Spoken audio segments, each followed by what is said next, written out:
अस्सलाम वालेकुम दोस्तों, मुझो नालो है कमर ज़मान हमरानी ऐं तव्हां ॾिसी रहिया आहियो HTV हमरानी TV यूट्यूब चैनल। जीअं त दोस्तों तव्हां सभिनि खे ख़बर आहे त मां सिंधी ड्रामो सिंध जे हिते अॻु में काफ़ी सारा वीडियो ठाहे चुको आहियां ऐं जंहिंमें मां टोटल 161 मिस्टेकूं अॻु में ई ॾेई चुको आहियां ऐं अञा बि हिन ड्रामे में काफ़ी सारी मिस्टेकूं आहिनि। तंहिं करे हिकिड़ो ॿियो वीडियो मां हिननि मिस्टेकनि ते ठाहे रहियो आहियां। यादि रखिजो दोस्तों त मिस्टेकूं सिर्फ़ु फिल्मी मिस्टेकूं आहिनि, ना कि पर्सनल मिस्टेकूं आहिनि। तंहिं करे हिननि मिस्टेकनि खे पर्सनल न वठिजो। ऐं उन खां अलावा जेके बि दोस्त हाल ताईं मुंहिंजे हिन चैनल ते नवां पिया अचनि उनखे मुंहिंजी गुज़ारिश आहे त मुंहिंजे हिन चैनल खे सब्सक्राइब करे ऐं बेल जी आइकन खे ज़रूरु दॿाए छॾिजो ताकी हिन क़िस्म जा वधीक वीडियो तव्हांखे बर वक़्तु मिलंदा रहनि। त दोस्तों हाणे हलूं था पंहिंजी अॼु जी वीडियो जी तरफ़।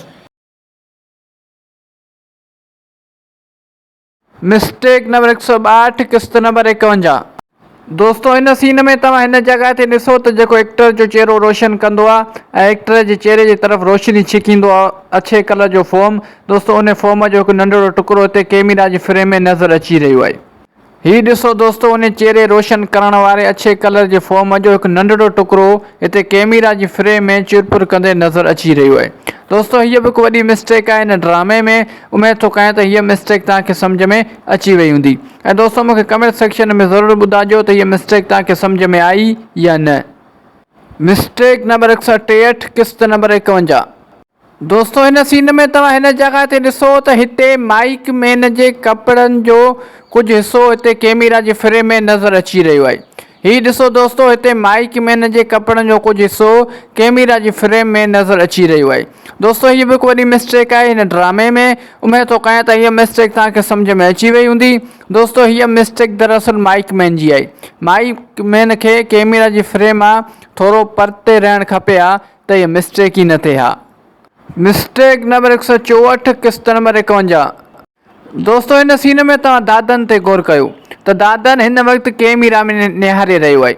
दोस्तों दरअसल हिन सीन में डायरेक्टर दादन खे इहो सम्झाए रहियो हुयो त छा चवणो आहे ऐं छा करिणो आहे। उन खां पोइ जीअं ई डायरेक्टर सीन चालू करण जो इशारो ॾिनो त कैमरामैन त कैमरा ऑन करे छॾी, पर दादन जो ध्यानु अञा डायरेक्टर ऐं कैमरा में रहिजी वियो। इन करे हीअ बि मिस्टेक थी वई। ऐं दोस्तों दादन जी हिन मिस्टेक ते न डायरेक्टर नोटिस कयो न वरी एडिटर नोटिस कयो। बहरहाल दोस्तों हीअ बि वॾी मिस्टेक आहे हिन ड्रामे में। उमेद थो कयां त हीअ मिस्टेक तव्हांखे सम्झ में अची वई हूंदी। ऐं दोस्तों मूंखे कमेंट सेक्शन में ज़रूरु ॿुधाइजो त हीअ मिस्टेक आहे या न। मिस्टेक नंबर 165 किस्त नंबर 51। दोस्तों हिन सीन में तव्हां हिन जगह ते गौर कयो त जेको एक्टर जो चेहरो रोशन कंदो आहे ऐं एक्टर जे चेहरे जी तरफ़ रोशनी छिकींदो आहे फोम। दोस्तों उन फोम जो हिकु नंढिड़ो टुकड़ो हिते कैमरा जी फ्रेम में नज़र अची रहियो आहे। हीउ ॾिसो दोस्तों उन चेहरे रोशन करण वारे फोम जो हिकु नंढिड़ो टुकड़ो हिते कैमरा जे फ्रेम में चुरपुर कंदे नज़र अची रहियो आहे। दोस्तों हीअ बि हिकु वॾी मिस्टेक आहे हिन ड्रामे में। उमेद थो कयां त हीअ मिस्टेक तव्हांखे सम्झ में अची वई हूंदी। ऐं दोस्तों मूंखे कमेंट सेक्शन में ज़रूरु ॿुधाइजो त हीअ मिस्टेक तव्हांखे सम्झ में आई या न। दोस्तों अॼु जे लाइ हिन वीडियो में बसि एतिरो। उमेद थो कयां त हीउ वीडियो तव्हांखे पसंदि आयो हूंदो। जेकॾहिं हीउ वीडियो तव्हांखे पसंदि आयो आहे त हिन वीडियो खे लाइक कंदा, दोस्तनि सां शेयर कंदा ऐं हिन वीडियो में प्यारा भरी कमेंट बि ज़रूरु करे छॾींदा।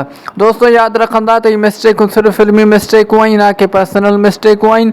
तंहिं करे हिननि मिस्टेकनि खे पर्सनल न वठिजो। उन खां अलावा दोस्तों इहो बि यादि रखिजो त हीअ मिस्टेकूं सिर्फ़ु ऐं सिर्फ़ु एंटरटेनमेंट लाइ रिकॉर्ड कयूं पियूं वञनि।